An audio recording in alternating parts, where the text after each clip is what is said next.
"You're going to freeze to death out here, Harper," Marcus yelled over the rising wind, his breath pluming in the bitter air. Building a cabin inside a damp, sunlight-starved cave isn't a coping mechanism, it's a suicide mission. Harper didn't stop hammering the heavy pine log into the frame.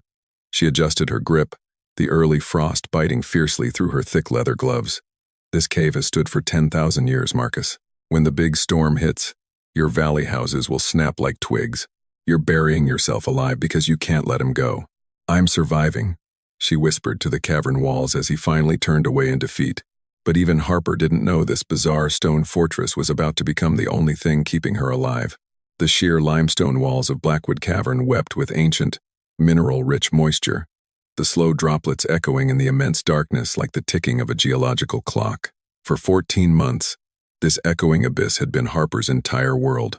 She had traded the sunlit, bustling streets of Oakhaven for the oppressive silence of the mountain, driven by an obsession that the townspeople whispered was the final manifestation of a broken mind.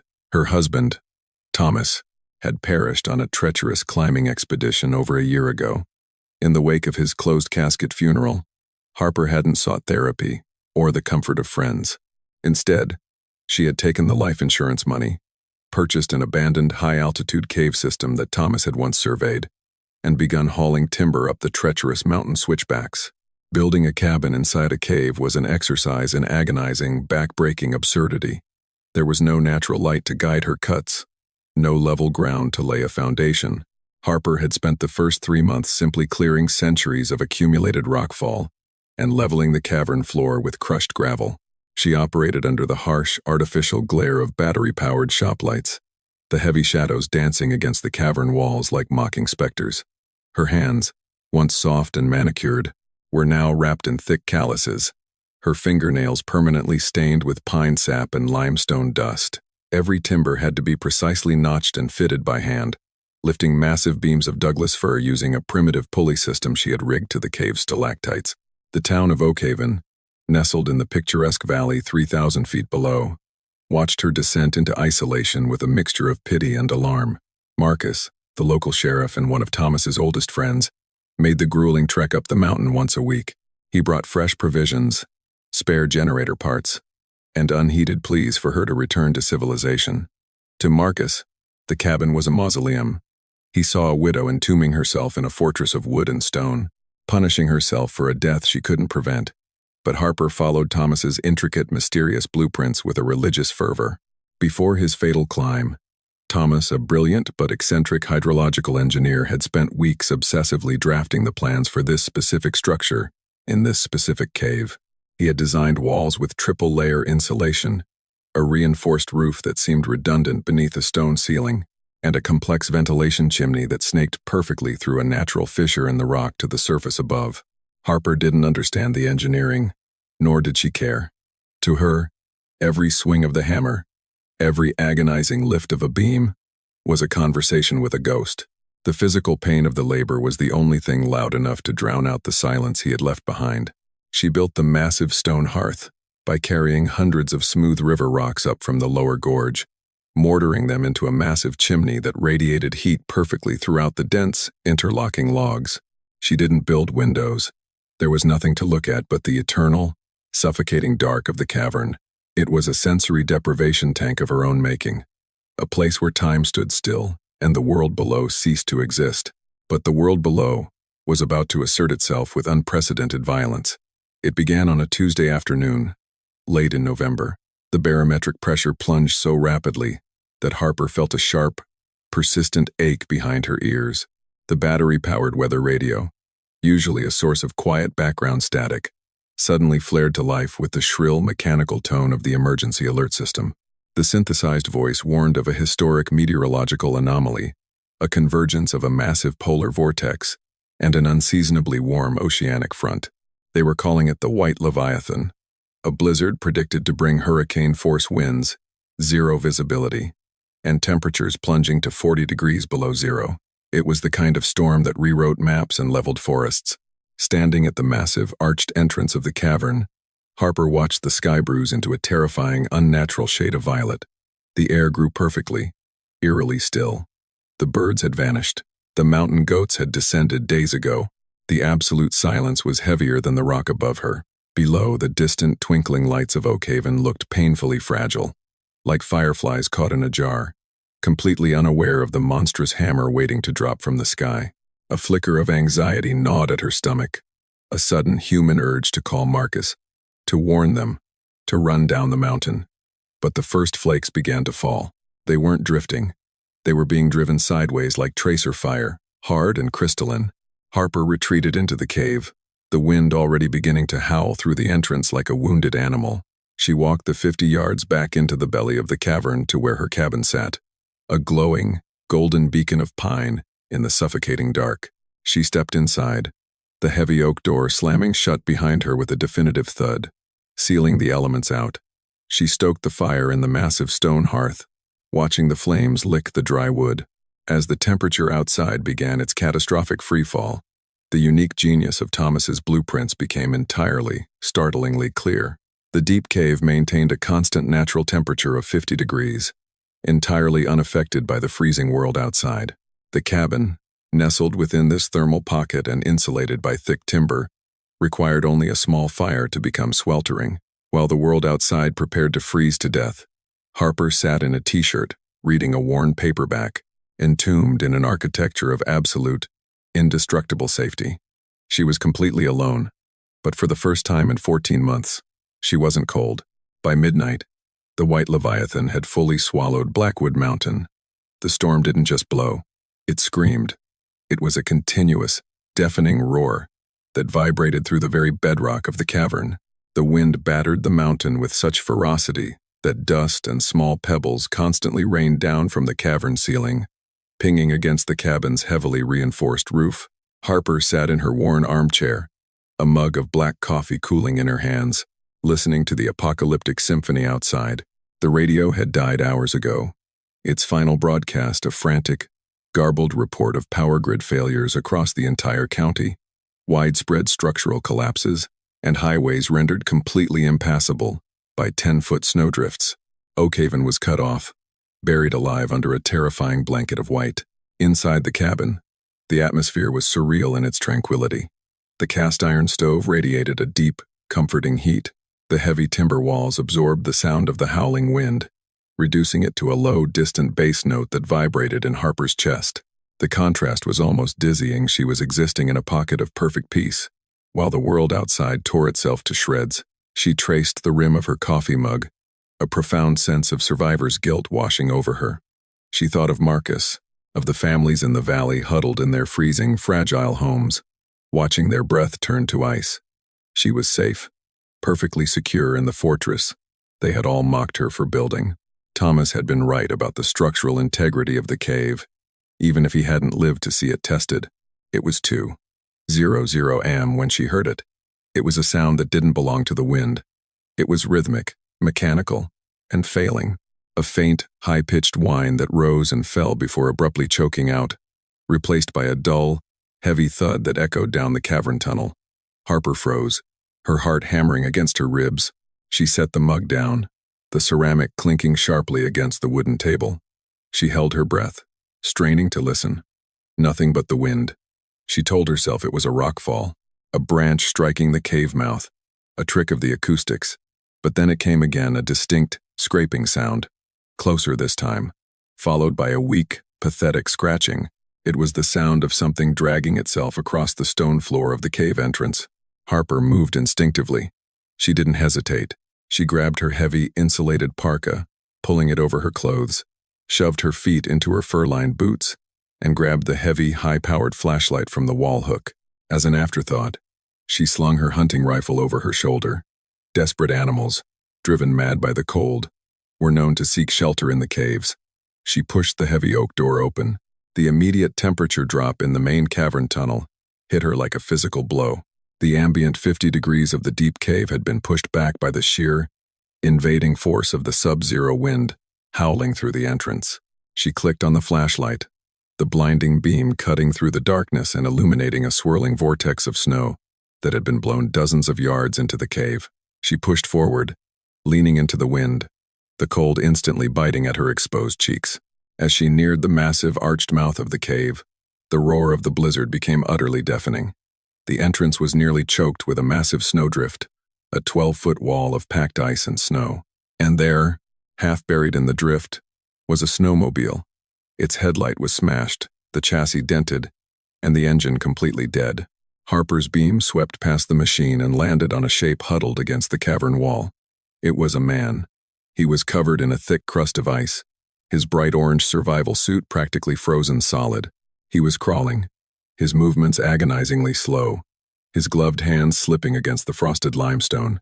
He collapsed as the light hit him, his head dropping against the stone with a sickening thud. He didn't move again. "Hey!" Harper screamed, her voice completely swallowed by the wind. She scrambled over the snowdrift, sinking to her knees in the freezing powder. She reached the man, grabbing his shoulder. It felt like grabbing a block of solid concrete. She hauled him over onto his back. His face was hidden behind a frozen balaclava and shattered goggles, his eyelashes coated in thick rime ice. He was completely unresponsive, his breathing so shallow it was virtually non-existent. He was in the final, lethal stages of severe hypothermia. If he stayed here for another 10 minutes, he would be dead. Harper didn't think about the logistics. She relied on pure, adrenaline-fueled desperation. She grabbed the heavy collar of his survival suit with both hands, braced her boots against the stone, and pulled. He weighed nearly 200 pounds, dead weight encased in ice. Her muscles screamed in immediate protest, a fiery agony tearing through her shoulders and lower back. "Come on," she grunted, her breath pluming in the flashlight beam. She dragged him backward, inch by agonizing inch, pulling him out of the wind tunnel of the entrance and into the deeper, darker sanctuary of the cave. The floor was rough, the friction immense. She fell backward twice, scraping her elbows raw against the rock, but she scrambled back up, grabbing him again. It took her 20 minutes to drag him the 50 yards to the cabin. By the time she reached the heavy oak door, her lungs were burning, her vision swimming with exhaustion. She kicked the door open, the golden light of the fire spilling out into the dark. She gave one final, primal heave, dragging the frozen stranger over the threshold and collapsing onto the wooden floor beside him, gasping for air as the storm raged on, entirely unaware of the ghost she had just invited into her sanctuary. The interior of the cabin felt like an oven after the brutal assault of the cave tunnel. Harper lay on the floor for a full minute, her chest heaving, the metallic taste of adrenaline sharp on her tongue, but the man beside her was completely still, a terrifying puddle of melting snow forming beneath his rigid body. Survival protocols kicked in, overriding her exhaustion. She scrambled to her knees and began the frantic process of stripping him of his icy armor. His zipper was frozen shut. She used her hunting knife to slice through the heavy nylon of his survival suit, pulling the stiff, icy fabric away from his torso. Underneath, his clothes were soaked with freezing sweat. She peeled away his jacket, his sweaters, leaving him in his thermal underlayers. His skin was terrifyingly pale, tinged with a sickly, waxy blue at the extremities. She pulled off his shattered goggles and used a warm, damp cloth from the stove to gently press against his frozen balaclava, melting the ice that had fused the fabric to his beard. She carefully peeled the mask back. Harper dropped the cloth. She stumbled backward, her boot catching the leg of the armchair, sending her crashing to the floor. All the breath left her lungs, replaced by a sudden, suffocating wave of shock and visceral, burning hatred. It was Julian. Julian, the seasoned expedition leader. Julian, the man who had organized the fatal climb on Denali. Julian, the man who had returned with frostbitten fingers, a hollow look in his eyes, and a story about a failing anchor and a cut rope. The man Harper held entirely, unforgivingly responsible for the death of her husband. She had spent 14 months wishing him dead, imagining the exact scenario playing out before her. Julian, broken, freezing, at the mercy of the elements. And now, the mountain had literally delivered him to her door, half dead and completely helpless.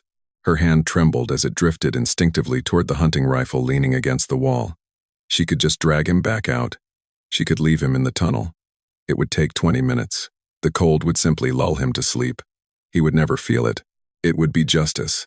It would be the universe balancing the scales.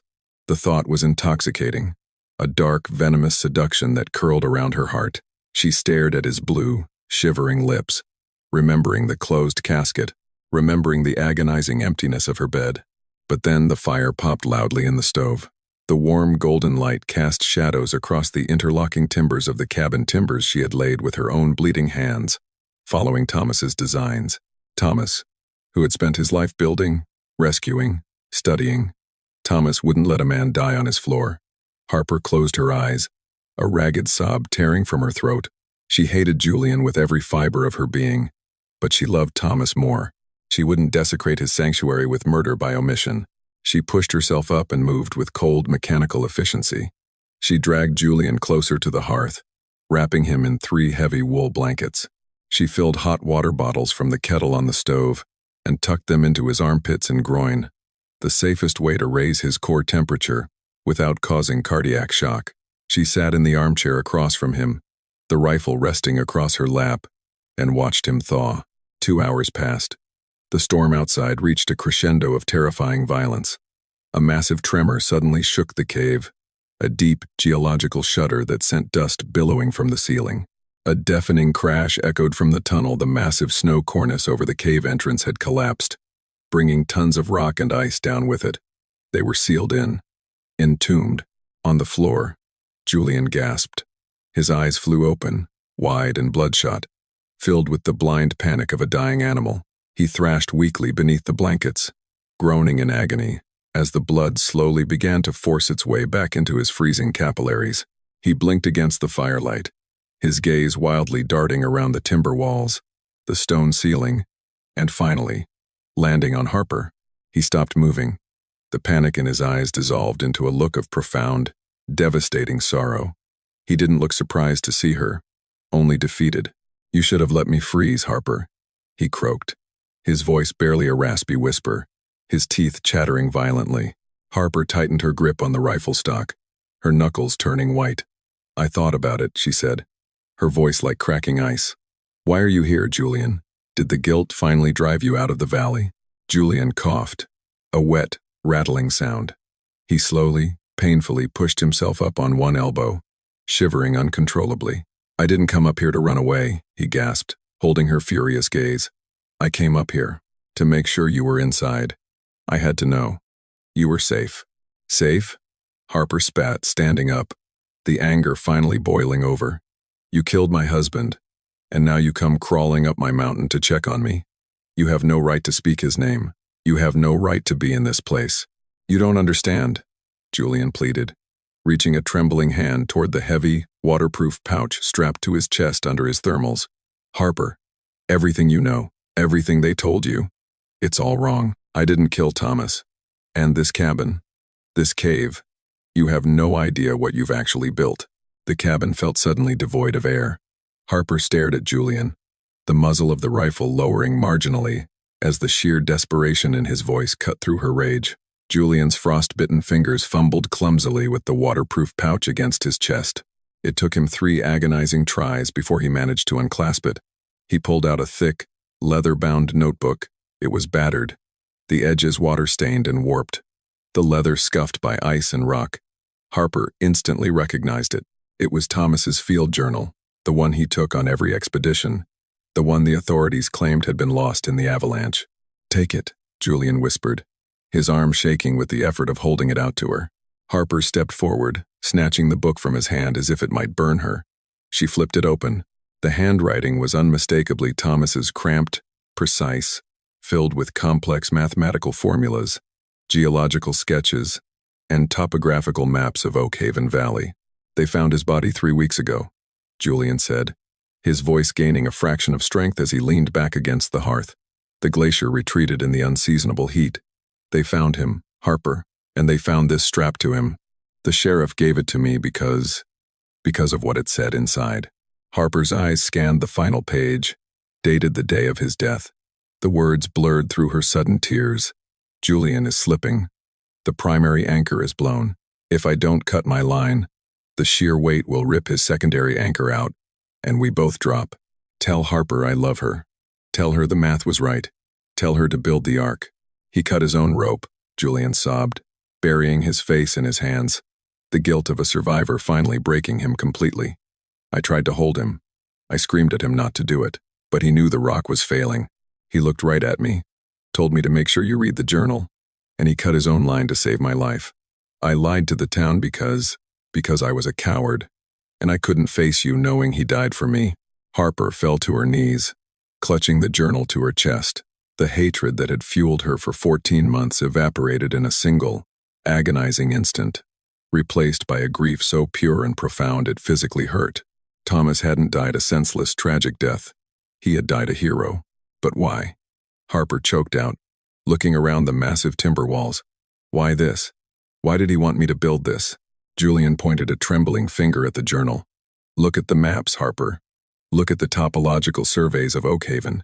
She flipped back a few pages.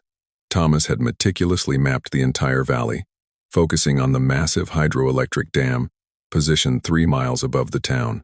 He had drawn jagged red lines across the bedrock supporting the dam, labeling them as critical structural fissures. Next to the map was a weather projection, eerily identical to the white leviathan currently raging outside. Extreme polar drop plus rapid barometric shift equals thermal shock to bedrock. Failure imminent. He tried to warn the town council, Julian explained, his voice hollow. I was on the board. He told us the bedrock beneath the dam was unstable. He said a freak freeze-thaw storm would shatter the stone and collapse the reservoir directly onto Oakhaven. We laughed at him. We called him an alarmist. We refused to fund the reinforcements. Julian looked up, his eyes meeting hers, wide with terror and awe.